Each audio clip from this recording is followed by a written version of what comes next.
Hello, everybody, and welcome to the third installment of the Ramble Pack podcast. This week, Mike and I sit down and we talk about PAX East, the indie games that they showed that week, and a bit about the Disney Dreamlight Valley. Also, we look ahead towards what would be E3 and our predictions on what that might look for this year. So sit back, relax, and let's get on with the show! I don't know how to start this week. So, PAX East was over the weekend. Okay. Unfortunately, I told you earlier, but there wasn't too much news that came out of it. I didn't look into the panels. The only one that I've seen a lot of people talking about panel-wise was Gearbox, which are Borderlands people or Aliens Colonial Marines, if you're into that. That was a terrible game. The main thing that they were talking about from PAX that I've seen were a lot of indie games, which is cool. A lot of indie developers need more, what's the word? Not clout. More eyes on them. Right, exactly. More people paying attention. Since you got to take a look at the list earlier, did you check out any of those games that I listed off? For the PAX East, I go back to the list. The rest of them. I haven't seen like any trailers or anything like that. But didn't we talk about or is that one the same game? Never mind. The TMNT game we did talk about before. They just showed off. I think they let people play a demo of the same stuff that they showed off. So that's not much of anything new, but it is interesting because it has been on my radar since they showed it. That's just me. I have a bias. If you are into wrestling, which I want to say I think you are. I haven't been paying attention as much. I'm in the same boat. I used to watch it all the time with my family when it would come on like Mondays and Thursdays and shit. Don't watch it anymore. Don't keep it up. But because I believe you and me both like RPGs, specifically turn-based RPGs, WrestleQuest seems pretty interesting. It is. Okay.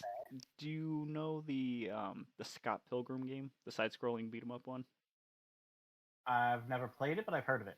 Have you seen it? Like the graphics? It's similar to the comic, isn't it? Sort of. In like a pixel art form. WrestleQuest looks like that. Ooh. Yeah. Okay. And you have like an overworld, you take your character to different things, and your wrestling matches are a traditional turn-based RPG game where you have like a little hype meter at the bottom too, and it gets the audience to be on your side, makes you stronger, gives you more things, or if it goes down because you're not doing so well, the enemies get stronger and do better things against you. But it's got like old school wrestlers from it, like Diamond Dallas Page and things like that. So it seemed pretty interesting. I thought the trailer was pretty cool. Hey, the fact that you said that they have like the older wrestlers in there is probably going to intrigue me more, because I was more into the older wrestlers like Macho Man and I didn't look to see who they had, but I think one of the developers that was being interviewed on the floor said that there was at least 12 of the old wrestlers in there. Okay. I'm going to look up who just to see. I'm pretty sure he said 12. But the only name that I remember seeing was DDP. Oh, the irony of the DDP.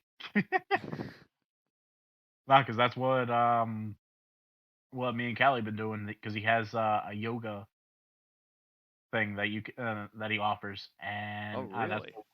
Yeah, that's cool. Oh, how did I forget that? First person, like the main person they're showing on the screen and everything for all the stuff is Macho Man. Of course, he's going to be in the game. All right. I definitely got to check it out now. Here we go. Draw inspiration from wrestling icons like Macho Man, Randy Savage, Jake the Snake Roberts, and even Andre the Giant. Okay, you had me at Macho Man and Jake the Snake. Are you kidding me? Mega Cat Studios is who is developing it. Can't say that I recognize that name. I'm not sure what else they've made. Give me some names as to who's in it. Anyway, while I'm looking that up, the Lego Bricktails thing looked pretty interesting too. What's that all about? So from the quick thing that I saw, the article that talked about it was like, They said, I made a little diorama of a thing and then I threw it into a wall and watched it smash into pieces. So I'm wondering if that's actually part of the game or if it's just literally taking Lego pieces, building a diorama, and looking at it. Because the stills that I see are like little squares of miniature, Yeah. of miniature dioramas or places or flowers or buildings. Yeah. So I'm going to double check on that too.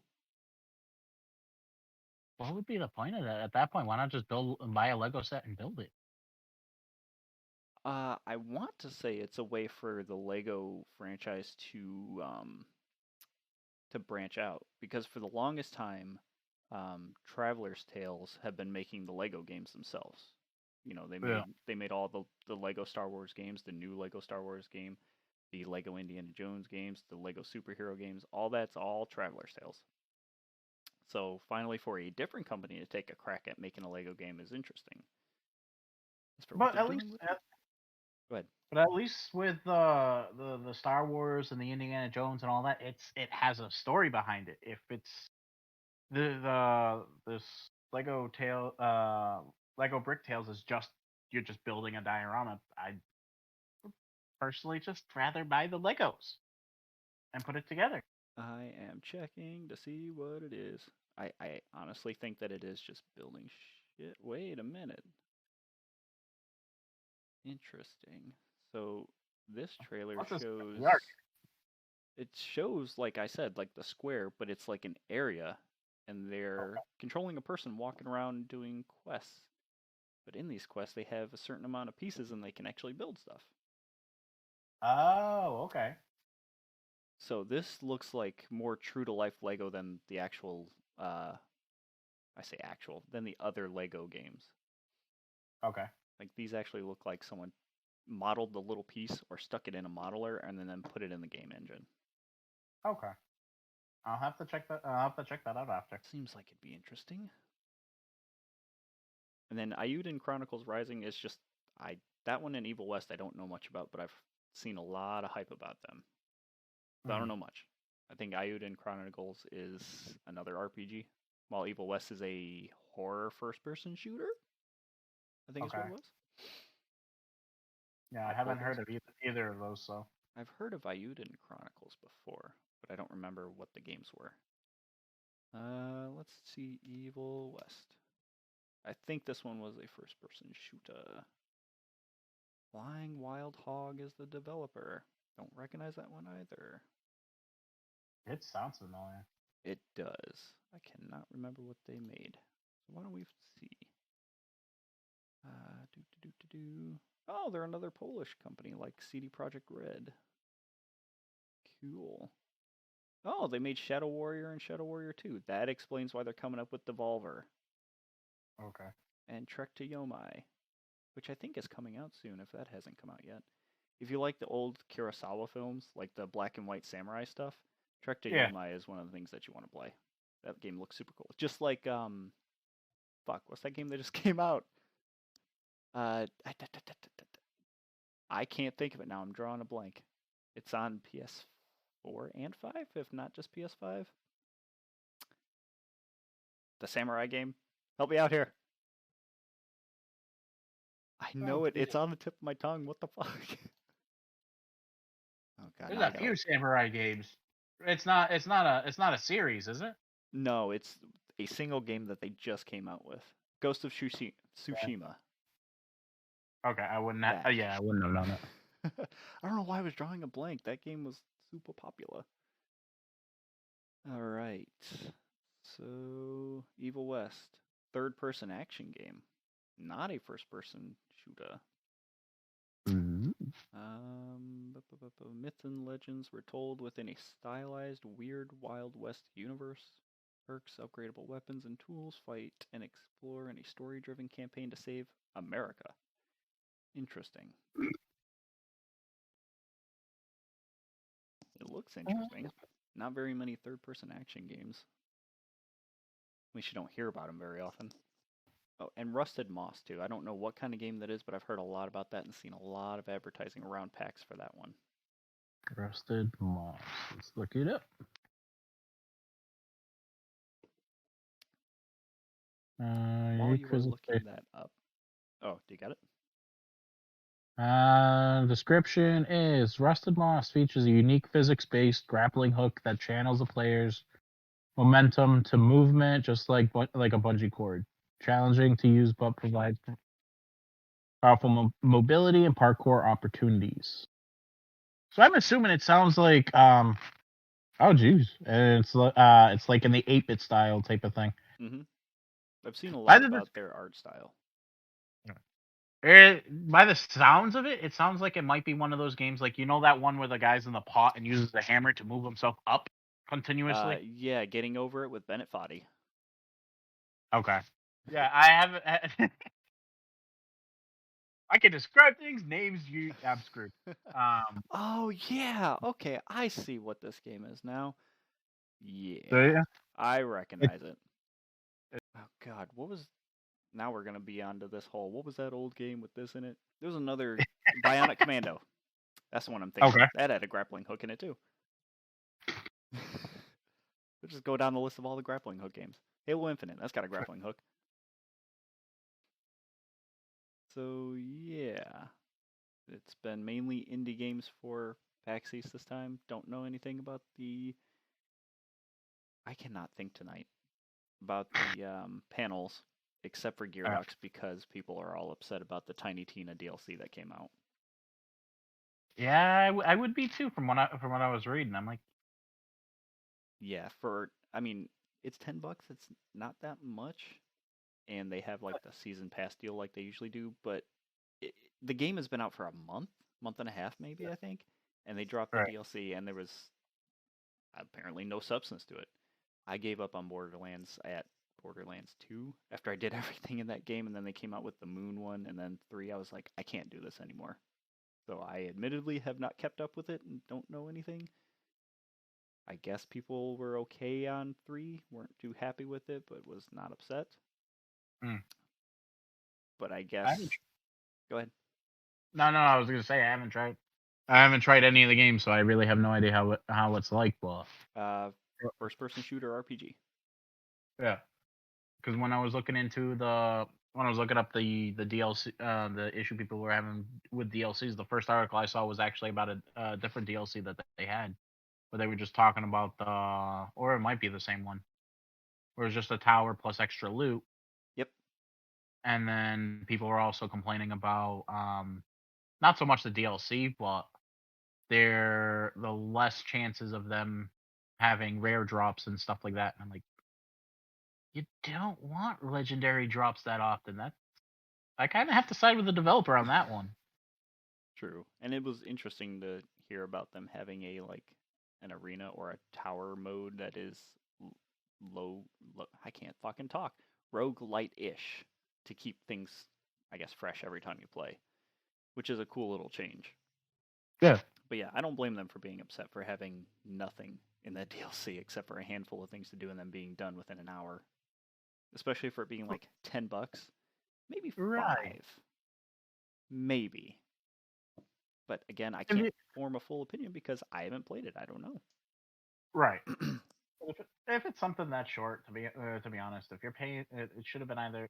Me personally, I think not even $5. If it's something that short that people are that outraged over it, it should have been a free DLC. If you're gonna have somebody pay $10 for it, at least give you a couple of days to make it worth it. I don't know.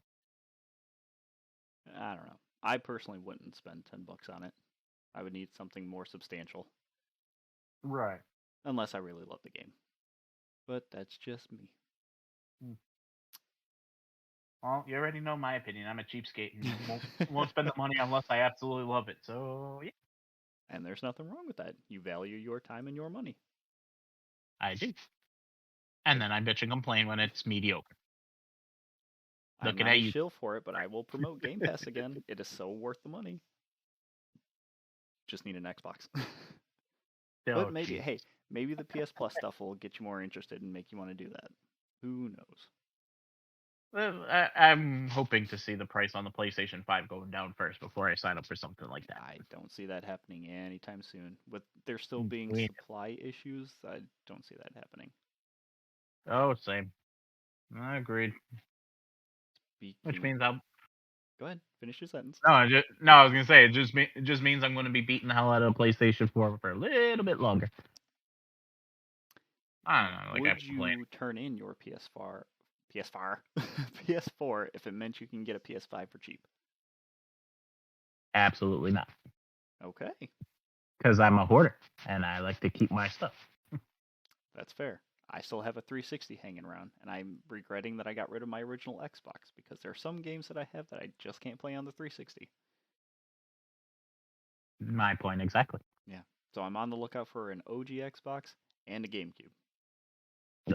If it wasn't for the fact, I would still have a PS1 and a PS2 to this day if they didn't literally shit the bed. Like, I watched YouTube videos to repair it, and I repaired it over and over and over again until there was nothing else I can do. And I cried like a little baby. For a while there, you could still find the Slims for pretty cheap, but I doubt you're going to be able to find them anymore. Oh, absolutely not. And to be honest, I didn't care. I didn't care for the Slims. I heard they just. I might just be biased, but I think the Fats can handle things better than the Slims. You like the thick ones. Yeah. Give me that thick console. It could just be a bias, and there's no change to it whatsoever. But I always thought they did better than the thin ones. Well, usually as time goes on, and form factors tend to get smaller because you figure out the bugs and the works, and you can figure out how to make the form factor of it a lot smaller, which means you can use smaller components but run more efficiently or have more airflow to them to make things easier and have a smaller footprint. That's why you'll see like the Xbox starting off as a big black brick and then it'll slim down quite literally to a smaller version. Right. Same thing with the PS5 debate and the Xbox One versus the Xbox X, One X, whatever. The Xbox, the fat one versus the small one. Right. Besides having something out of there, you change the chipsets in them, you change the fans, you change the motor, shit like that. You find some that fit better, that are smaller, that still work as efficient. You can make it for a smaller, or you make it smaller, and you can cut costs a little bit that way, and you can sell it for cheaper. That's sometimes why the prices come down on consoles as time goes on as well. Fair enough. But with supply issues right now, you ain't gonna find that with the new systems. I know. Been into that issue with more than just games at this point. Yeah. Seeing as I was supposed to have a new truck by this point, and it's looking like I'm not getting it till end of next year. So. Well, that market's kind of shit in the bed now too. Everything's going up. I could see them turning around as soon as it actually gets delivered. Not to go on a tangent. They're gonna be like, yeah, we're not gonna honor the old price, supply and demand type of bullshit. I'm like, and that's where I'm gonna argue. There is no supply and demand. It's ordered specifically for me. You wouldn't have it. I don't know. I stopped looking for a new car a while ago. We're still fighting about trying to find a house. And this market's too cutthroat for it. Oh, Jesus. Yeah. We just need more space before the baby gets here. On the bright side, at least that's a little girl, so that if you really need to, she can share a room with Amelia for a little bit. You're funny. I don't see Amelia sharing a room at all. We're still trying to get her in the mindset of having another one around here, and sometimes she's okay with it, sometimes she's not. She's like, I want to help, and then other times she goes, I don't want her to be here. So, can't win. That's going to be fun. Yeah. So, anyway, before I started cutting you off, I was going to say, since we were talking about the hardware supply issues and not being able to find consoles and stuff, for the first time since the PS4 and the Xbox One X came out, Xbox had the highest sell. What am I trying to say here? They sold the most consoles hardware-based, finally, for Q1 and of March. Just eked out a little bit above the Switch, because the Switch has been going up and up and up because they haven't had as much problem as Sony or Microsoft has. But finally, Sony has been slowing down on their hardware hardware sales and Xbox has started going up again. So people are starting to adopt it now. And there was a stint on Twitter I saw where everybody was like, I've got my Xbox, got my Xbox. Handful of people got their PS5s, but it was mainly Xboxes that were showing up. So I'm wondering if they managed to kind of flood the market a little bit more or had some laying around, or if they just got lucky and more were shipped out. It could be. I don't know how on the production side how that is. Maybe where Microsoft's more of an American company, they probably develop more in here, whereas Sony is what, Japanese company. Yep. Granted, everything's probably made in China at this point, but yeah, that's the thing. Where are they getting their parts from? Do they have like a contract deal to get all of X number of parts from certain companies, or do they take the best bid? Is it all made in house? I don't know. Right. But it was just interesting to see that Xbox finally has caught up and surpassed things. Even though the Switch is still right there on their butt. Oh, absolutely. But they also like these are all NPD numbers. I don't know if you follow the NPD group or anything like that. Like just watching market sales and see how things are moving. Yeah, the closest thing to anything to do with the market is me looking at Robinhood and seeing things go up and down. Need to get you off Robinhood. That bad, huh? You didn't follow what was going on with them? They stopped people from trading stocks. No, I remember that part. Yeah. I think that was bullshit, to be honest. Yes. I had Robinhood and I dropped them like a bad habit. I moved on to public. But anyway, this is in my field with numbers and data and stuff. Yeah. So it's super interesting to see how they come up with all these numbers and where they pull it from. But yeah, they even stated that hardware I can't fucking say hardware. Hardware supply challenges are likely driving down the sales, which makes sense. You know, if you can't find it, can't buy it, can't make the money from it. And unsurprisingly, Elden Ring was still the best-selling title of this year so far. But the year is still young. No surprise there, but we ain't done yet. That's all I've got from them. But on the Xbox side as well, they are one step closer to acquiring Activision Blizzard. They had their meeting with their stakeholders sometime today, to see if they voted on allowing the acquisition or not, and at least 98% of them said yes. So they move on to the next step, which is getting the approval from whatever branch of the government it is to allow the acquisition to run. With the shit that was going on with Activision Blizzard, there have been a handful of senators that have sent letters in stating like their problems with it, their worries about it, having questions about why or what. So there's still a chance that they can shoot it down to say no. But they are one step closer to the acquisition being finalized. Yeah, it's going to be a lot of red tape, and yes, don't want to sound like a conspiracy theorist. It's who can grease the most palms at this point.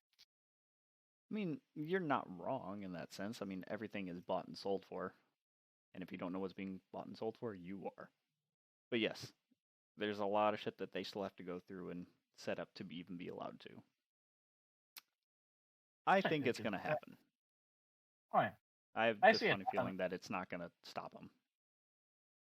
I don't think it's going to stop them. I just find it bullshit that you have to go through the government to for them to approve that happen. Well, that's the thing. You don't want a monopoly in any kind of market. If, say, Xbox keeps buying developers and publishers, and then they just rebrand everything as the Xbox family. You don't have the Activision Blizzard name. You don't have Ninja Theory. You don't have all these other ones. Just say it's an Xbox studio or an Xbox publisher. Right. Technically, it would be a monopoly. I believe, I think we talked about this a few weeks ago, where Xbox might be buying them, but they are still acting independently. They are just creating games for Xbox or for Microsoft. If they just absorbed them and they became part of Microsoft themselves, that would start to form that monopoly.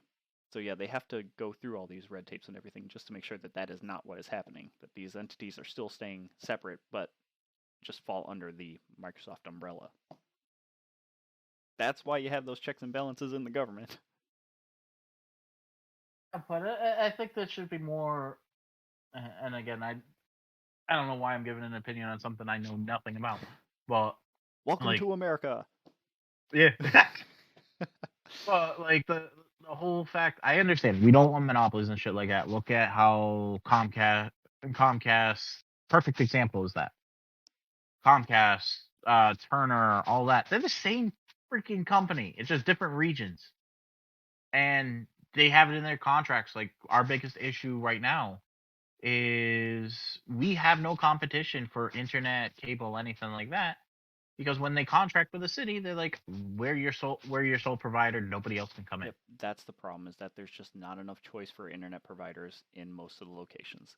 Even here, we were Sure. looking at all of the choices we have, and we can either do satellite internet, which is okay, but you're kind of at the mercy of the weather and hoping that the speeds are all right, or Comcast. Right. I mean, what are you going to do? Pretty But yes, much. there needs to be more competition and more roads for them to be able to compete in certain neighborhoods. Because Comcast definitely has a stranglehold on a lot of places. Agreed, 100%. I want to save the I best just, thing to talk about for last, just so you know. We're going to talk about E3 because there's a lot going on. Ooh. So they are gonna do it this year. No, still not doing it. So wait, they have a lot going on, but they're not doing it. There's a lot going on for quote unquote E3. Hmm. June 12th was no, it was a couple days before that. Like E3 usually starts Thursday or Friday, like just pre-show stuff and talking about it, like people interviewing developers and people who are putting out games to see what's going to be on the show floor, what to expect, what's upcoming.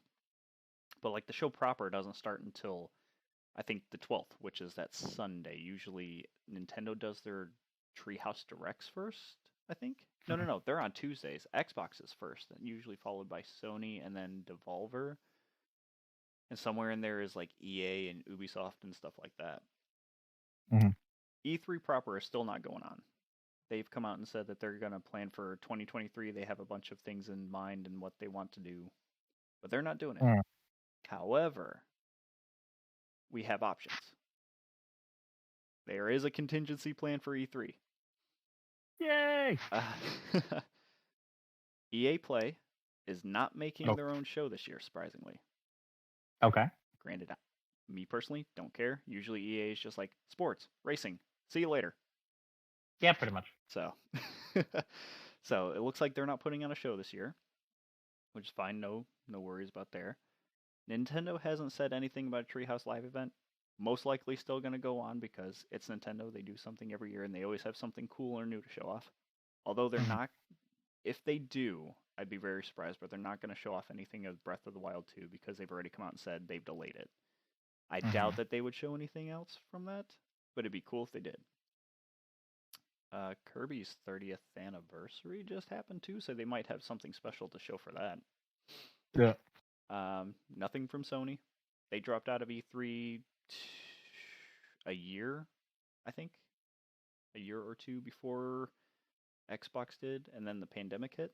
So they're still not putting on their own show, but they do have that Sony State of Play that they like to do and show off their games. So that's probably going to happen like after that week of stuff, just so that way there's not a lot of noise, is what I'm expecting. Right. Do you know the name Jeff Keighley? It sounds familiar. Do you know or watch the Game Awards at the end of the year? I think so. Okay. He's the one who puts the show on, the Game Awards themselves. He is doing a Summer Games Fest, I believe, sometime in June. I think it's going to be akin to like a mini E3, maybe stuff that doesn't get announced at like an E3 type show. He's going to be able to announce or give a microphone to essentially to give them some time to talk and show off their stuff. Yeah. Xbox, of course, is going to be there for their show on the 12th. They're still putting on their own thing, which is cool. PC Gaming Show from E3 still going on June 12th. All these things are actually going to be happening on June 12th or in June. The Xbox is not just Xbox this year. It's not Xbox saying, look at all the games that are being made for us or by us. They specifically branded it as Xbox, and Bethesda. Okay. And they have said that they're going to show off Starfield, which has got me pretty excited. That game looks cool from the couple of things that they showed off. And the idea of a like proper space style RPG akin to Skyrim or Fallout is super interesting. So I can't wait to see what they show off about that. But besides that, they might show off new Elder Scrolls games. Or the new Elder Scroll game. All they ever showed was like a slow panning shot of the mountains, and then like it showed Elder Scrolls 6, and they were like, yeah, we're making it. And that was all you ever heard. That was all you ever heard from it. So maybe they'll show off some more stuff. I don't know. But I'm looking forward to that because it's got a handful of things that are interesting. Ubisoft, still no word. Devolver, still no word. Square Enix, still no word. My guess is they'll probably do something like they usually do. It'll probably be small, but still no word about that. There was something I saw called Future Game Show. I thought it was by Destructoid, but it might be by GameSpot or someone else. I can't remember off the top of my head. But they have a Future Game Show on the 12th as well. But that's all centered around indie games, I think. So we have options in June. We have things going on for E3, quote unquote, just not E3 proper. So we have something to look forward to in June. Besides as long as we get well, we get to geek out. I'm okay with that. Something to look forward to. Maybe even games to play. Very true. So yeah, sad that E3 is not the same thing that it was years ago, but I'm glad that we still have things to look forward to. But it's also weird that it's all on the 12th. So I'm hoping that some people come up and spread things out throughout June. Don't know. We'll have to see. Only time will tell. Do you have any memories of E3 that you were like super excited to see or like got excited about knowing about? Or anything that even happened at E3 that might stand out? It's been so long since I've actually seen like an E3 show or anything like that. Because I remember watching it when it was actually when there was the G4 channel. You know that G4 is around again, right? It's back? They brought it back from the dead, yeah. How the hell did they manage that? So they have a couple YouTube channels that they upload their shows to. They live stream on Twitch, and I think they live stream on YouTube as well at certain times. Plus, they do like the normal TV routine on. I know that they have a channel on Pluto TV. I'm pretty sure on like normal cable they have a channel too. As for which channel it's on, I'm not sure. But they are doing their normal stuff. I mean, they have X-Play back. They have Attack of the Show back. They have a handful of other shows to go with it. They have some original programming to go with that shit too. So yeah, it's not the same, but it's still back. It's interesting. You liked the stuff before, you'll probably like it now. Oh yeah, I could see. I see YouTube and Twitter working because at least even if they do the live streams, you can still put a lot of the stuff on repeat and things like that, and not really have to rely on views for like you would on the TV channel. You still rely on the views for YouTube and all that, but at a much lower budget at that point. Well, they seem to have a pretty good budget, so. So I'll have to check that out. It's worth looking. I check out their X-Play reviews for like games every so often too, just to see what their take on it is. It's interesting. Yeah. It's at least something to listen to. Very true. What about them and E3?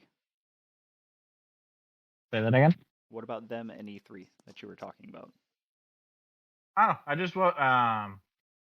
just liked watching and seeing like the shows, and obviously it was the main. What the hell is the guy's name? The Adam blonde Sessler. guy. Yeah. Is he still on there? Yes, he is. Oh Jesus. And Kevin Pereira is still on Attack of the Show. Is he really? Holy crap. Mm-hmm. But I remember seeing him host. Again, I'm really horrible with names. The girl that ended up being in X-Men now. Oh, Olivia Munn. Olivia Munn, yeah. I remember watching her on there. I God help me if I'm completely wrong. Um, If it I don't was know. Adam I think I Sessler, like. it was probably Morgan Webb with him. I think so. Yeah. Wow.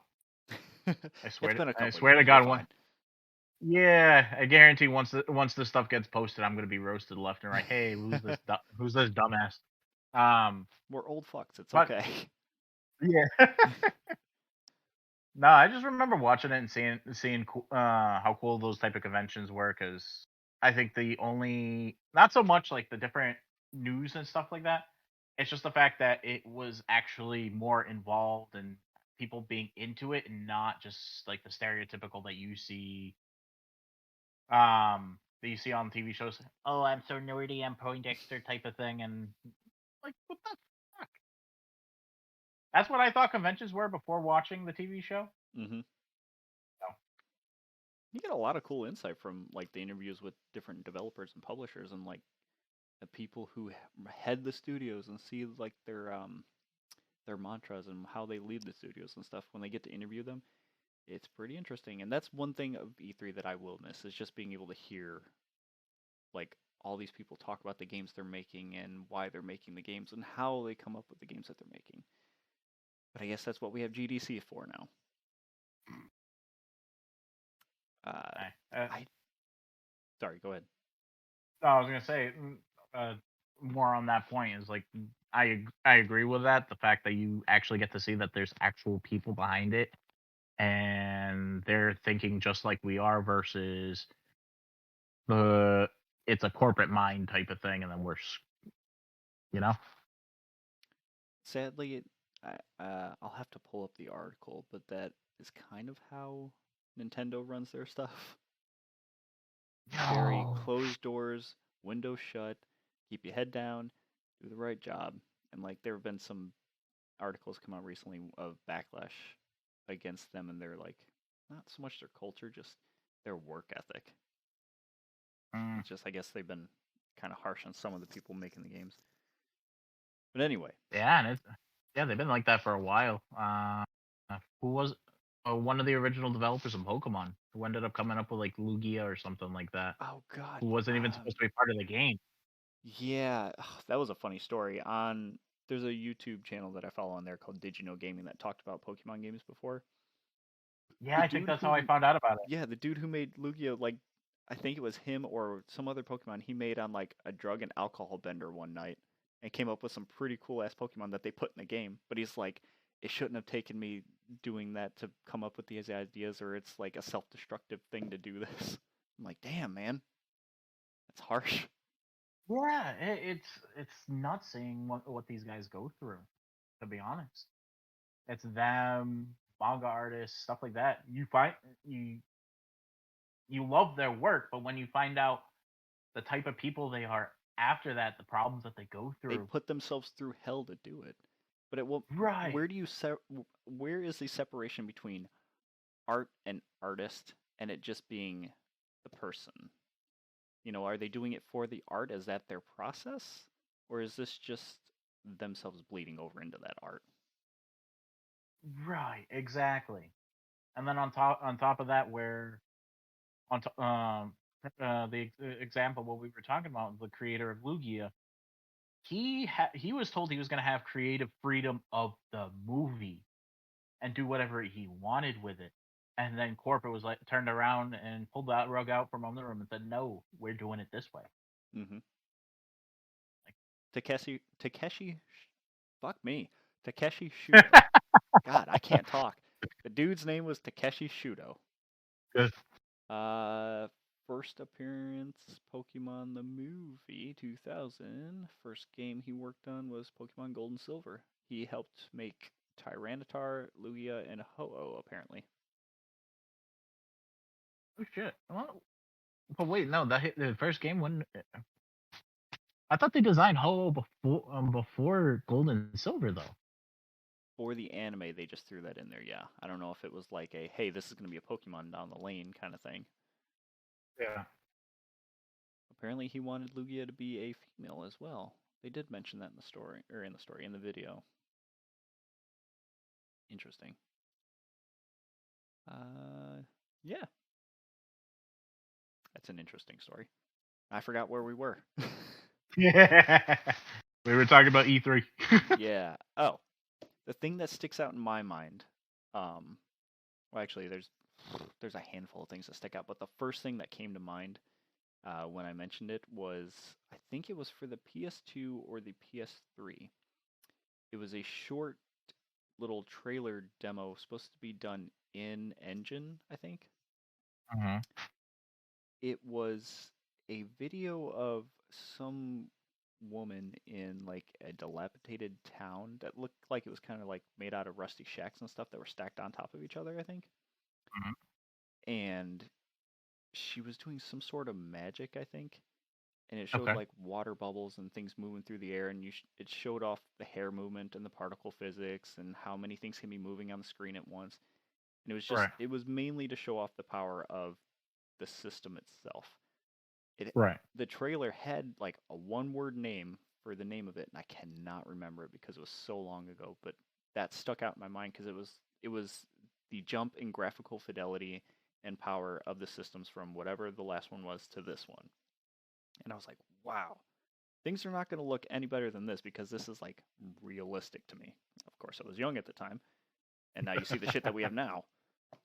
Oh, absolutely. But yeah, that stuck with me. And then it's every E3 beyond that, I was like, how much better are things going to look now? And some years it was great. You'd see things that look great. And other years it was like more of the same. Right. It's just that No. was always the thing that I looked forward to. And then as I got older, I appreciated the art and I was like, I want to see what games people are making now. So then I get excited about the games. And the most recent, I think it was last year, I was sitting on the couch watching what they were putting out, and I was like getting excited about what they were talking about, especially with Nintendo stuff. And Amelia was sitting right next to me, going, "Yes, that's awesome, great." Just mocking me because I was like, I'm explaining to her why these are cool and what makes them cool, and if she can play them or not. And she's like, "Oh, that's great! This is so awesome! I can't wait." So that was a big deal. No, I agree. I agree. I think I like seeing that type of stuff too, where the progression from one to the other. I wish I had seen that trailer you were talking about because I probably would have felt the same way, just because of the transition going from. I think the first time I saw the progression from the PS1 to the PS2 was when my neighbor showed me Final Fantasy X, Mm-hmm. and I was seeing the sequences and that compared to at that time what I was getting used to playing 7, 8, and 9. The jump just from that to that, and I'm like, holy crap! And then you see the games progress even further. I think that's why I like the Final Fantasy games more, because granted some of the gameplay isn't the best, but I like the look of it. It's beautiful. It's artful. I enjoy it. It's pleasing to the eye. Mm-hmm. And then and then like you said, you see other games where the same system and they're not really you're like, what the hell am I looking at? And they're not utilizing the system to that capability, you know? And that's the thing too. You don't know all the bells and whistles of the new systems. You haven't had enough time to actually play with them to get things to look exceptionally well.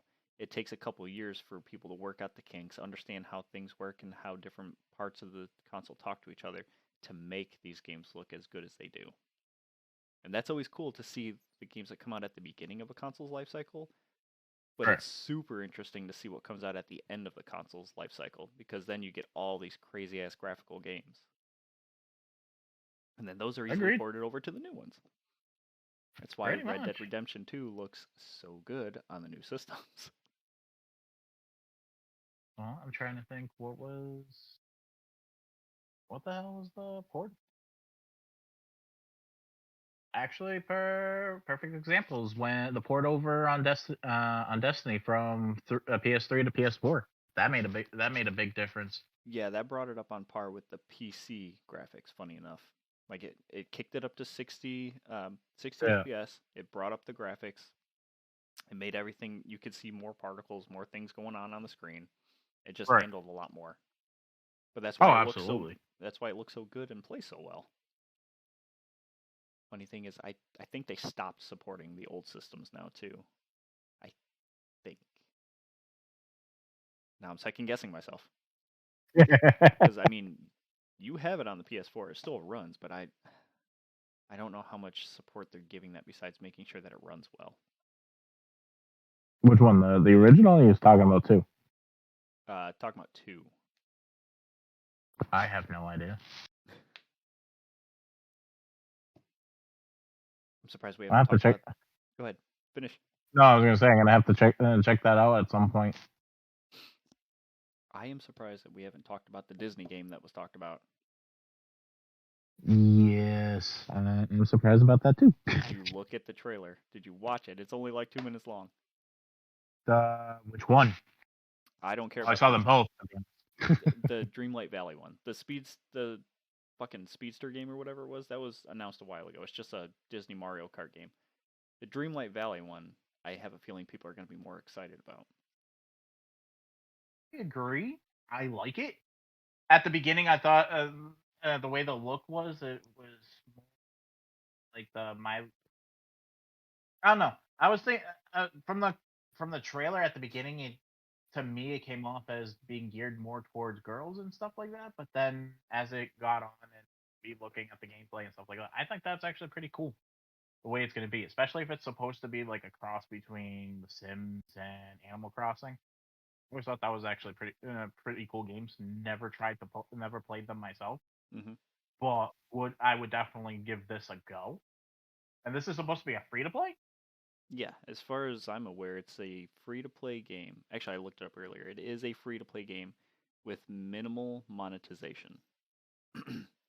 Their goal is to make the packs and stuff that they put out for free, but there are going to be some like paid aspects to certain things, I guess. Maybe like certain cosmetics and stuff will probably be paid for.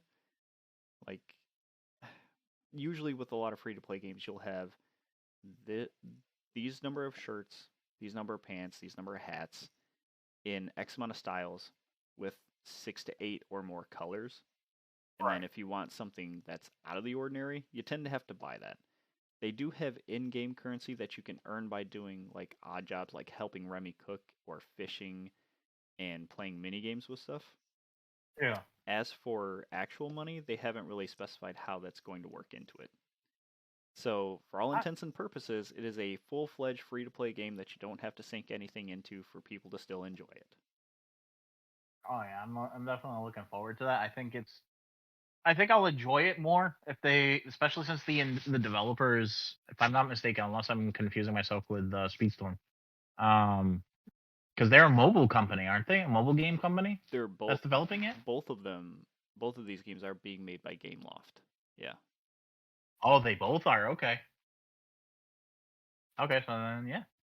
Thing is, I haven't looked into it again as to why, but people are not happy that it's Gameloft. Why? That's Is it because they're a mobile game company? I don't think that. I think it's more either their business practices or how they choose to monetize their games. I forget what exactly the reason is.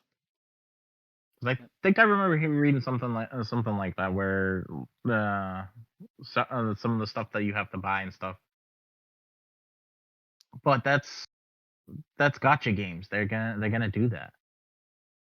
I'm just hoping the way they go about it, they go the route where if you're paying for stuff in cash, it's just for like early access, and then you can have access to it like a year from then. So I just typed in Gameloft Reddit, and all these things that are coming up are like, what happened to Gameloft? Anyone else remember when Gameloft made good games? Remember when Gameloft made games worth downloading? And why is this game? What is this? And this is why Gameloft is the most cancerous gaming company. Jesus Christ! Oh my God, what happened? Either there's something to it, or there's a lot of crybabies out there. Yeah, there's something going on. Let's see if I can't. I remember where an article was that they were talking about it, so let's see if I can't find it. see if they give any specific reasons, because I recognize the name. I know that they at least they made decent games, because from what it sounds like they don't anymore. But I don't know.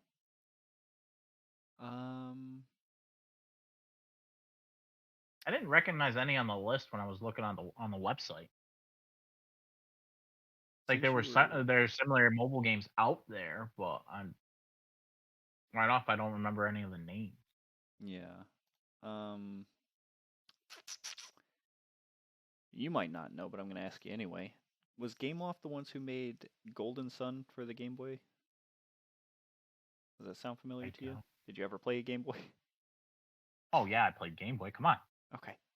Then you've had to have heard of Golden Sun, right? Yeah, I've heard of Golden Sun. You ever play it? I think so. Hold on, let me look it up. Golden Sun. That was one of my favorite games back on the Game Boy. And I'm thinking of the little logo for the developers, and it's a castle. Oh, you know what? It's not Gameloft, it's Castlesoft, I think, is the name of that company. And I'm probably wrong about that too, but I'm pretty sure it's not Gameloft now that I'm thinking about it. I'm gonna have to check that out and see. Oh yeah, I know Golden Sun. Holy crap. Oh geez, how did I not know that right off the bat? Yeah, because Golden Sun was supposed it's an RPG similar to Disgaea, right? That style. It's a turn-based RPG where you run into random battles rather than it being on a grid system like Triangle Strategy or Advanced Wars or something like that. Okay, why am I? Oh, I'm looking at the logo and I recognize. So close. Camelot Software is who made it. Castlesoft. Jesus Christ. I was all over it. Anyway, back to Gameloft. What is wrong with them? Let's see if I can find it. Gameloft. Ooh. Oh, that's Speedstorm. A lot of negativity here. Microtransactions certainly warranted. Offline local multiplayer. So people were complaining about how they're going to monetize Speedstorm. That was the big issue with that one. As for Dreamlight, I don't know. I'm looking for it still. While I'm searching, do you have any interest in the new Avatar movie? Did you like the first one? Oh, absolutely. I think when it came out, I saw it 3 or 4 times within the first couple of weeks. And I think I fanboyed over it more than somebody probably should, to the point that somebody said, "Hey, the movie wasn't that great. You need to check." I'm like, yeah, that's me. Yeah. It was overblown to me. I liked it. I think I was fanboying more over the visuals than anything else. Mm-hmm. But it's, again, like we talked about, it's one of those things that you look at it and you see, hey, this is where we're at. This is what we see. It's a nice visual. This is where you could technically have a bad story, but if it looks really nice, I swear to God, this is gonna make me sound shallow and everything like that. It looks nice. I will watch it. And this leads into like the type of anime I like to watch. I understand people are fanboys over certain, and it bleeds over into video games too. I know people like the stories of certain shows, but if I can't get into the visual and it bothers me, I don't care how good the story is. I will stop watching it within a minute of it being playing. Do you carry that same thing with playing games? Say you don't know anything about the game. Okay, so it has to look good for you to be interested and want to play it. Basically, it has to be pleasing to my eye for me to even give it a chance. Okay, so in that case, then it would be subjective. Or yes, yeah, subjective.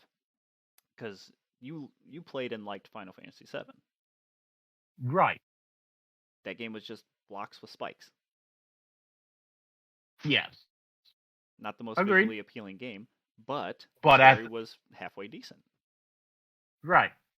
But it was more visually appealing at that time than other games that were out that I was playing. That's fair. Not to mention their FMVs were decent looking too. But did you ever play Legend of the Dragoon? Ever heard of it? Yes, I did play, never finished it. Okay. I still have it, still play it, love the damn thing. Same idea as Final Fantasy, great story too, but the graphical fidelity was a lot more than that of Final Fantasy VII. Even their FMVs were on par with theirs too. Right. Isn't Legend of the Dragoon made by the same people? No. Was it Square? I thought it was. Oh, now you got me questioning it. I think it might have been Squaresoft. Stop doing this to me. Sorry. Make me second guess everything. I don't think it was Squaresoft. Published by Sony, of course. Developers, Japan Studio and Sony developed it. What? It was a direct. Did they really? Yeah, developed by Japan Studio and published by Sony. It was a Sony Direct game. Damn, I did not know that. So not a Square. Wow. Okay. I'm okay. Okay, I'm good for them. That's no, but that's one of those games that needs a sequel or a port or a remake or something. Well, they have a port of it. They need to make a remake of it. That game was so damn good. I would agree 100%. But like I said, I didn't finish it, but I enjoyed playing it because it was visually pleasing to me. Like I said, for me, for video games, I won't call myself a hardcore gamer at all. Not one bit. For me, video games, it's got to be, I have to be able to forget what I'm doing in my real life and enjoy it. If it's visually pleasing, cool. That helps me be more immersed in it. So you do like the immersion. Right. Okay. Because that's my point. I want to forget my day to day. That's the whole point. I don't want to live my life. I want to live someone else's. Right. Exactly. I'm stressed out as it is. The hell. Let's play a game to stress me out in another way. Right. At least it's constructive. Constructive stress? What the fuck is constructive stress? Come on, when you try in a good way. It's gotta be when you try to figure out how to get out of a dungeon. That's and you find out your best friend gets eaten alive by man-eating spores, and then you have a nice good cry of it. That was one of the plot points in Suikoden. Okay, I was like, what the fuck are you talking about? All right. Thank you for the clarification because I didn't play those games. I was so lost. I'm like, what game is he talking about? That's not Final Fantasy. What's going on? No, that was Suikoden. I like that game. Okay. The original one. Never played any of the other ones. If they remake that one, I will. I don't give a shit how much they charge it. I will buy it. I will get a new game system. I do not care. Dude, they should just bundle the first 3 of those together and sell it on the PlayStation Marketplace or whatever it is. I'm surprised they haven't done it yet. That's one of those that are prime for that. Like any games that was at least had a sequel, if not was a triplet, then could easily package them together and sell them like as a group, just like they did with the Assassin's Creed games with like the Ezio collection. Yeah, exactly. And actually, Suikoden's the perfect example of what I was talking about because I remember I got it when I got the PlayStation for Christmas or birthday, whatever. My parents bought me a whole bunch of different games because they were on the greatest hits and they just happened to be like marked down, whatever. My parents bought me a whole bunch of them to play. Yeah. I refused to play the game for the longest effing time because of the cover art. Because it was so far off from what it was, I did not like the cover art. If the cover art was more similar to the art style in there, I guarantee I would have played it sooner. Mm. And then when I actually tried it, I actually liked the visuals of the game itself. Okay. But so you do judge a book by its cover? Oh, absolutely. In those cases, yes. All right, fair enough. Well, speaking of Sony, and we were talking earlier about their PlayStation Plus subscriber deals before, like we talked about last week before. I think so. Yeah, some more information came out about the way that they're handling some of that with like the game trials and stuff. Did you read into any of that? I didn't read any art. You are eating your Did I? microphone. Oh shit! Sorry. Jesus, I'm trying to get to the part in the thing. Nope, that's last week. Well, So so I'll just start you off with I think it's the Plus Premium members. I think that's the third.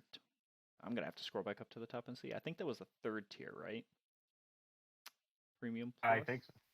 Well, yeah, where they were gonna include demos and stuff like that. Yeah. You have to pay for them now. You don't actually get them. Can't get them for free like we did when we were little. Plus extra, plus premium. Plus premium is their most expensive one, the one that's $100 yearly. Wait a minute, these are all UK prices. What am I doing? United States. Here we go. $120 yearly.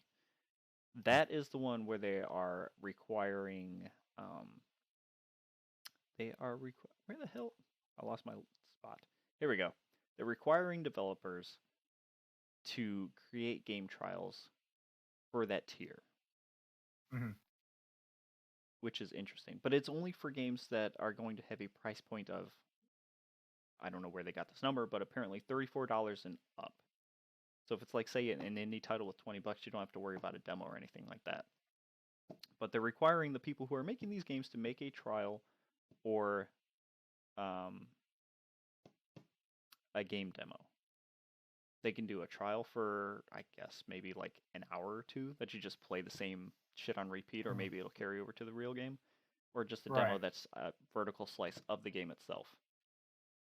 But they're requiring them to do that, which is, I don't even know what to think about that. That's weird.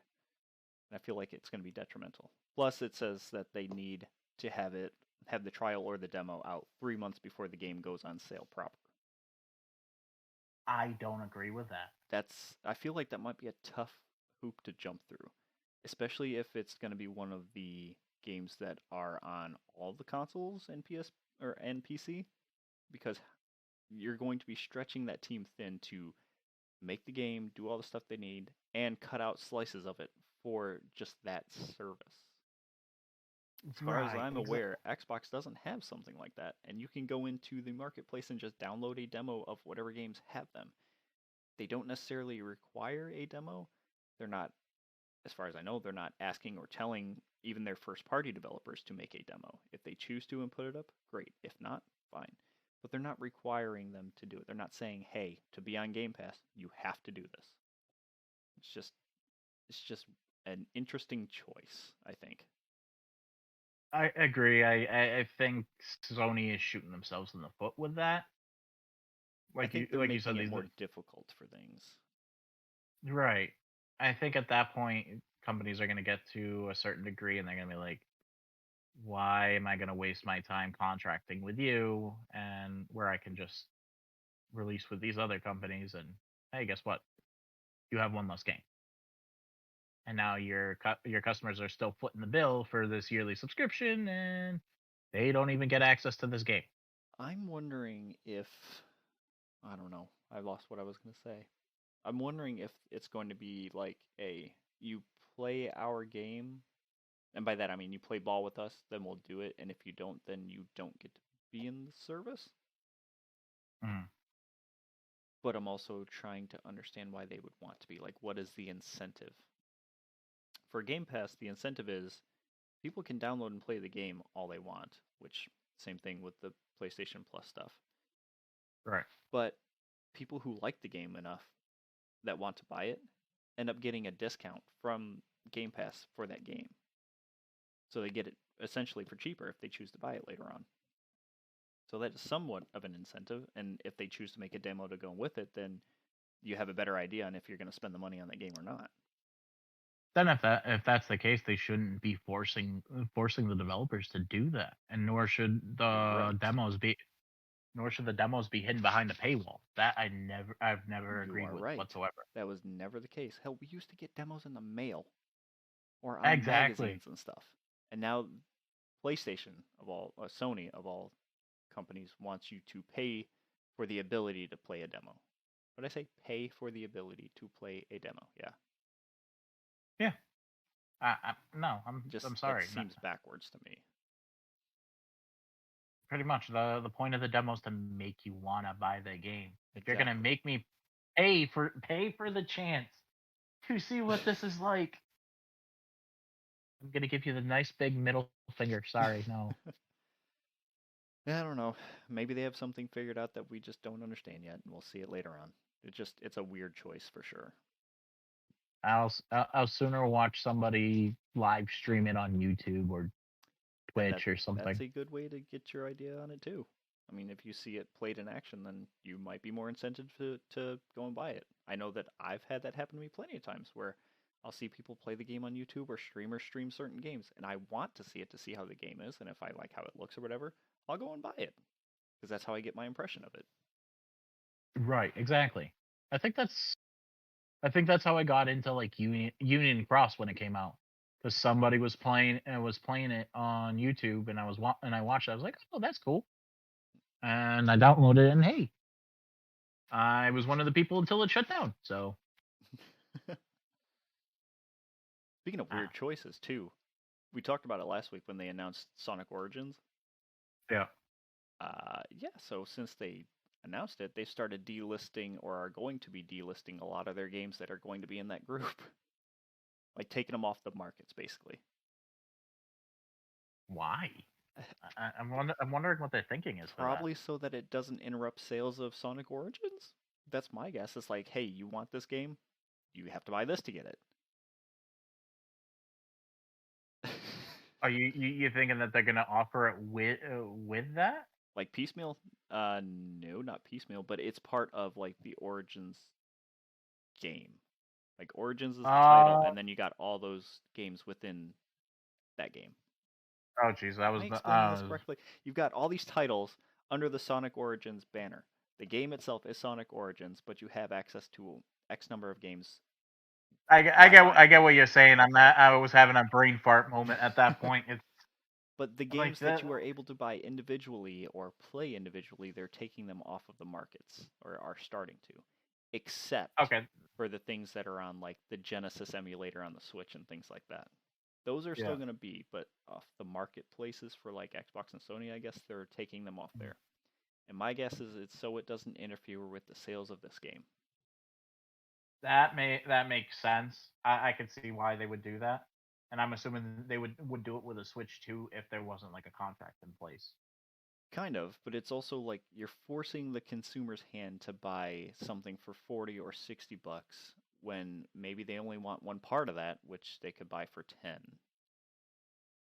You know, you're kind of they are taking away things to point people in a direction. Trust me, my feelings are the same as yours. I understand where they're coming from and why they're doing it. Now that it's been explained, it still sucks. It does. Seeing as we had that conversation about me buying rebuying a emulator of a PS1 game on PS3 and not being able and have to rebuy it on PS4 because they refuse to carry it over. Yep. The almighty dollar. Yep. They get you every time. Oh well. Eventually we'll turn into crusty old men and eventually everything will be VR? What the fuck am I saying? VR. We'll live in that space and be able to play games like that, even if we are old crotchety men. Oh Jesus Christ! I still haven't tried VR outside of like the arcade, the ones you found at the arcade games, like the tank games where you pull down the little yellow visor. Yeah. That's the only time I've ever played anything VR, and I know that threw me for a freaking loop, and I got sick after that. Oh shit! If you get sick from that, then you're probably gonna get sick from regular VR. Oh, there's wonderful! A very good chance. But I'm gonna tell you, give it a shot. It's so much fun. It's really cool. I want to try it just because I've seen the videos I see on YouTube and stuff like that. People enjoying it. Not so much for like the scare factor, but like it would be cool to see. I hate it. I'm throwing hands. I'm sorry. My favorite still Well, of the VR stuff that I played is Beat Saber, but that's just because I grew up on like DDR and stuff. But Beat Saber is a lot of fun. And then like all those stupid little VR games that they made at the very beginning, just to say, hey, you're in a VR environment, just toy around with whatever you can see and play around with. Those games are cool. right. It's really neat.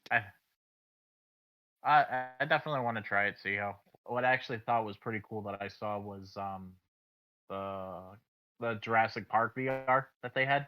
I haven't seen that yet. Oh, I've yeah, no. I don't know what last I heard about it, they had released the second expansion on it. But it was pretty cool. Again, a scare game type of game, but it was cool watching other people play it, and there's actually some thought process into it, and I thought that would be pretty cool to try out. You know, Hmm. Hmm. not giving it the justice in the description, but I highly recommend if when you have a chance, look it up. Okay. Actually, I think do you know Brian Hull? That name sounds really familiar. It's the remember that Frozen video that went viral where he sings in a whole bunch of different Disney character voices, Nope. basically singing "Let It Go." No idea. You've never heard? How have you seen that one? Just haven't seen that one. But no, he's like a big time voice actor, and well, not big time voice actor, but he's a YouTuber mainly known for like voice acting and stuff like that. He actually is the one that replaced Adam Sandler in the most recent Hotel Transylvania movie. Wow, Uh, really? yeah, Shit. I don't know what the reason was. I'm thinking he didn't want to do it because Kevin James wasn't in that one either. Hmm. Um, but yeah, he voiced them for the commercials and for the video game. So they were like, "Hey, do you want to come back and do this movie?" And like, I mean, that worked out, okay, yeah. cool. Yeah. But he does game playthroughs as well every so often just for shits and giggles. And one of them was the Jurassic Park VR. Okay. Listen, coming back around to Jurassic Park, the trailer for Jurassic Park Dominion just got out today. There's a new one. Yeah, the last one in this new trilogy. They just put out the trailer No, today. no. I mean, there's a new trailer. I guess. I don't know. I didn't think that there was one. I saw a couple things before we started recording that there was a trailer out. Because I've seen a whole bunch of the teaser stuff that they did, and the last one was where the last trailer I saw, it ended with Chris Pratt, the girl from the new series, the little kid, and the three originals all being there. Yep. But that was the last trailer I saw. I haven't seen them. I thought They released a new one today. I haven't watched it yet. man, I have second guessed myself all damn day today. I need to make sure about this now. Uh, ba, ba, ba, ba, ba. They could have come out with more trailers since then. Yeah, official trailer number 2 released 12 hours ago. Yeah, new trailer. Thank you. But I have to watch that later. There you go. That is definitely a movie I want to watch. I know people didn't care for the new Jurassic Park movies all that well, but The first one was okay to me, and then after that was just meh. I tried. The concepts are a little weird, but I'm curious as to how they're doing this one. Mm-hmm. I just hope that they don't just do fan service and only bring in the originals because hey, you love the originals. They actually do something with it, A like lot they of did things are with. just reduced to these people, here they are again kind of deals. I mean, that was the problem with video games for a long time. It was just a lot of remakes and remasters rather than new original things. So Pretty much, which I think was my biggest worry when it came to the Marvel movies like Endgame, Infinity War, the Spider-Man No Way Home that just came out, and hopefully it does well with the Doctor Strange. But that was my biggest worry is they cater to just fan service at that point. But my opinion, anyways, they did well. I like them. So you know better than I hopefully. do. I don't follow that, so I will take your word for it. You should watch. No. Why not? I don't know. I gotta find time to watch this. Dude, I've got a backlog of shit that I still need to watch. Ain't got Fair enough enough. time.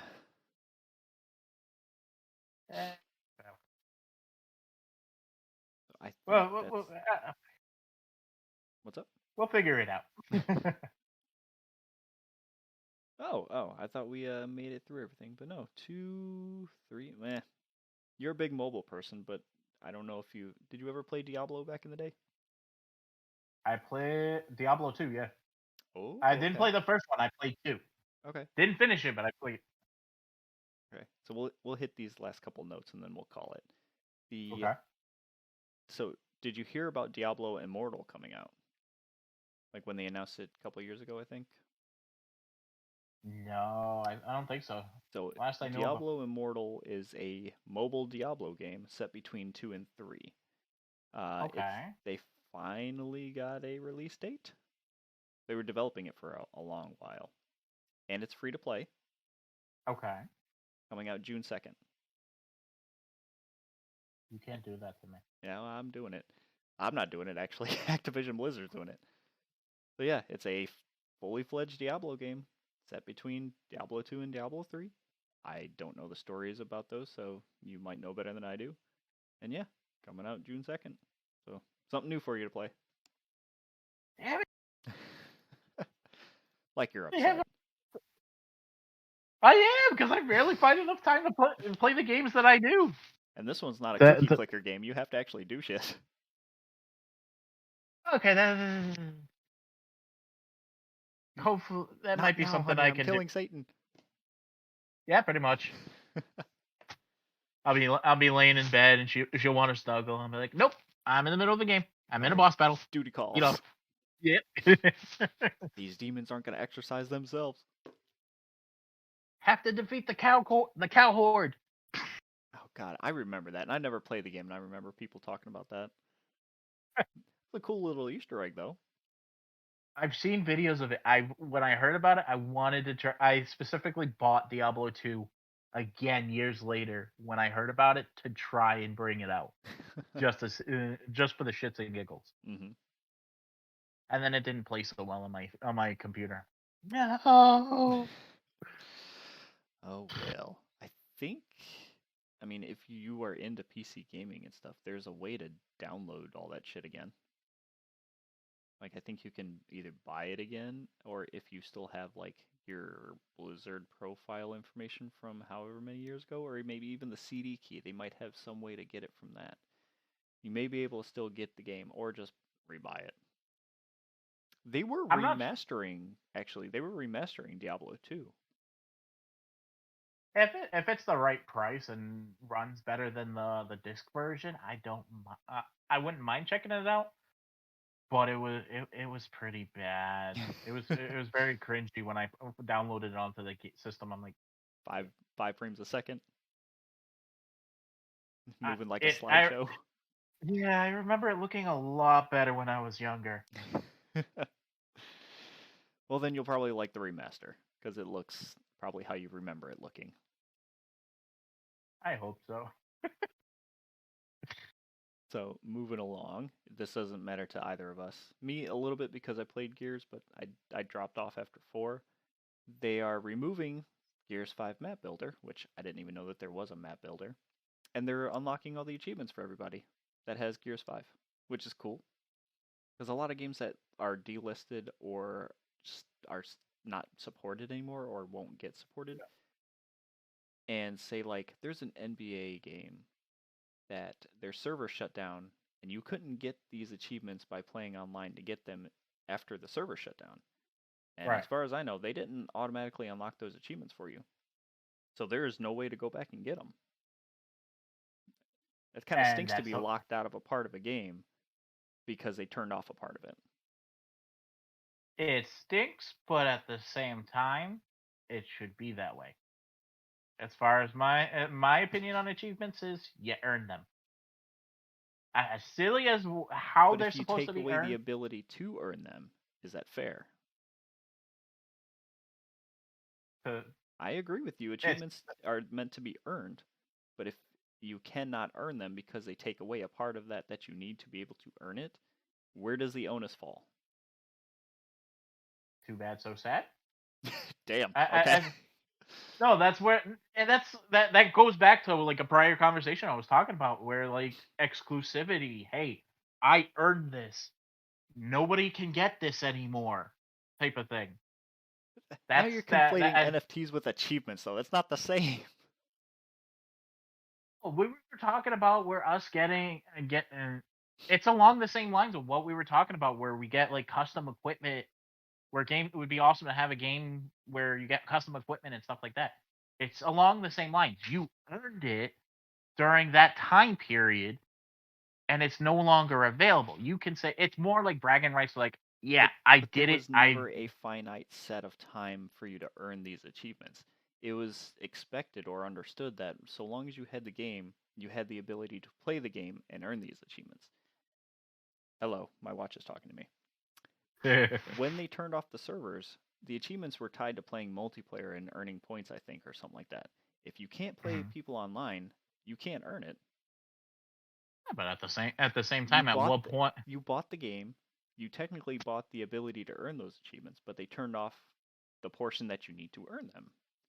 I think that Gears 5 is doing it the right way by saying you own the game, you bought it. We're taking away this because nobody's using it, but the achievements associated to that we are still giving you. I think that's fair. Because to me they were removing a part of they were removing a part of what was the original game with the achievements tied to that original part. When you take that away, you should have something in place to make up for something that would be unattainable. I see your point, and I agree to a certain degree, but at the same time, I'm still gonna stick with my guns and be of the opinion of too bad, so sad. Okay, fair enough. Because it's like saying, for example, you bought a game that is, let's say, you bought a game that's like 5-6 years old, and nobody's playing it anymore. And like you said, there are achievements attached to competing with other people and stuff like that. If nobody's playing it, you're not going to get the achievement anyways. But you made the choice of buying the game that late. There is a big difference right there. The ability to play that. If you can still pick up a game from 5 years ago and jump into their servers and their servers are on, you have the ability to earn the achievement. Even if nobody's playing the game, it's still there. The means to play it to get it is still there. In this instance, they turned that ability off. So there's no way to earn it. But that they're shutting down those, like you just said, if the servers are available, you get it. They just shut down that particular portion of the server. But that's the thing. They turned off the multiplayer servers, so you can't play it to earn it. Yeah. It's not that they turned off so that people can't join. They turned off the servers entirely so you can't play that. So you don't have the ability to even try. If the servers are up and no one's playing, that's one thing. That's fine.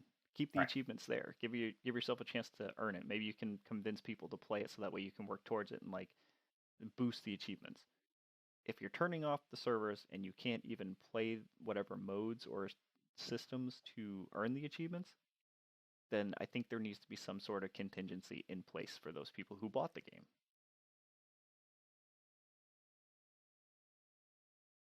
I'll agree to disagree. Okay, fair. And then 2K, people who not make, but like they are the big names where like Rockstar falls under. They're part of 2K, I believe. Same things with BioShock. Those fell under 2K games.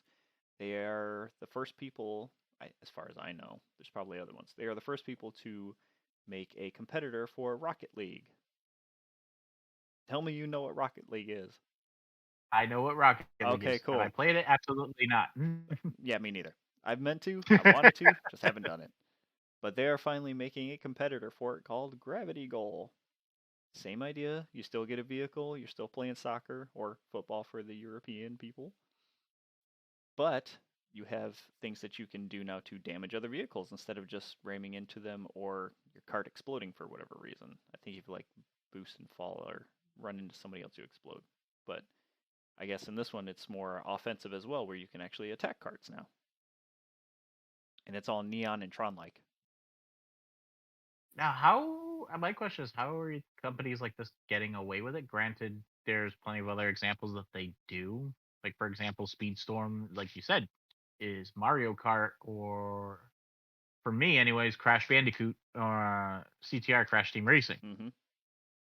They're basically the Or same Diddy Kong game with Racing. different skins. Oh, Jesus, I forgot about that. Here's one. Do you remember a game called Blur? No. But I'm sure if Blur I saw it, I'll. I played the demo for this and it was so cool. It was a Mario Kart-esque game, but it was like realistic cars. You got things that it was a touch toner. It was a touch easier, nicer, less adult than say like Twisted Metal. Your goal is to not destroy the people, but it was a Mario Kart racer with actual cars, and it was neonish, and you could boost, you could do like shoot out things to stop other people, spin them out and whatnot. Right. But that didn't get picked up. But with what you are saying, it's still a kart racer game. You can own the copyright to certain things, but you can't own the copyright to game mechanics, I think. So anybody can make a kart racer. Yeah. It's just say, if you take the Mario Kart stuff and say it shoots banana peels and turtle shells and a giant bullet's coming through the racetrack that you shot out to stop people or something like that, then you can probably get sued over it. Right. But anybody can make a kart racer. So basically, as long as I have like the rights to the characters, I could technically, let's say, for example, do the same idea as what they did with Shonen Jump characters and make our own kart game, similar style type thing. Yeah, I mean that's what that's what Sega did. They made Sonic and All Stars Team Racing. They took all their Sega characters and put it in a kart racer. Yeah. Yep, same idea. Which I don't remember seeing very well, so I don't think it did very well. I don't think it did the best, but it was a good racer. It was a lot of fun. I played it for a while. Can't complain. I mean, Mario Kart is still king, but there's plenty of good choices out there. What I hope they watch they did it, and I have no idea. I hope they remake Crash Team Racing when they brought like they did with Crash Bandicoot. Not remade. I think they remastered the graphics and put it back out. Did they? Yeah. How long ago? Do you know how long ago that was? Let me check. I feel like it was. Because that was fun as all hell. Crash Team Race. I can't spell racing.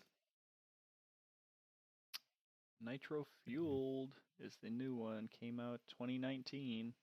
Updated graphics and all that. So yeah, it's been out for a couple years. Okay, this is sad. I really need to start making notes of this. They have bundles that you can buy too that's got Crash and Spyro in that, or all the Crash games, or all the Spyro games, and just that one. Like, between all those games, they got a handful of different bundles, at least on the Xbox, that you can download. So, if you like Crash and Spyro, there you go. As far as Crash goes, I only played CTR. I wasn't too big on Crash Bandicoot. Mm-hmm. I just found it was again one of those games that came in the stack of video games my parents got me. Yep. And I just had a blast with that. I would remember playing with one of my buddies from school, and he'd be over all the time, and we'd be playing that game, and basically I'd be lighting him up with the giant lightning bolt and throwing TNT at him. So I've never played it, so okay. But I mean, if it's a kart racer, it's a kart racer. It's just Crash themed, basically, right? Yeah, basically. Fair enough. All right. That is all the news that I was managing to find for this week. It's only Thursday, so I'm sure that something's going to happen or come up tomorrow that we're going to forget about. But yeah, Sure, but that I just means more stuff for next week. yeah, I'm excited for quote unquote E3 because I don't know what to call it at this point. I just can't wait to see what games are coming out.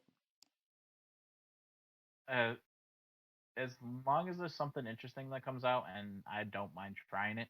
To be honest, I'm glad it's um, more indie games because tired of the same old, same old. So There are a lot, and I mean a lot, of really cool indie games that are out or coming out. I just started following a handful of like indie developers on Twitter and stuff just to see what's coming out. Dude, there are so many cool things that people are doing with games and mechanics and just like centering it around one thing that they've developed to throw into the game. There's a lot of cool ass shit going on. It just makes me more excited and makes me want to actually make my game finally. I'm working on that, which I will tell you about how's off that? stream at some time. Yes, I was gonna say how's that going? I will give you some keywords. Do you know Stardew? Say that again. You know about Stardew Valley. Don't think so. Okay. Well, it is Stardew Valley-esque, similar game, Okay. but alchemy based. Okay. Mm-hmm. Piqued my interest. We got a lot of ideas going on for it and how I want to do things. It's just a matter of finding an artist and getting the work done. Mm-hmm. What issues are you having as far as finding artists and stuff? That's it, just finding an artist. My sister doesn't do Ah. pixel art, so Okay. I'm practicing drawing that while I'm practicing coding, so busy, busy, busy. Hey, don't overdo yourself, brother. Passed that up a long time ago. No. Good luck. You know I'll be willing to pay. Yeah.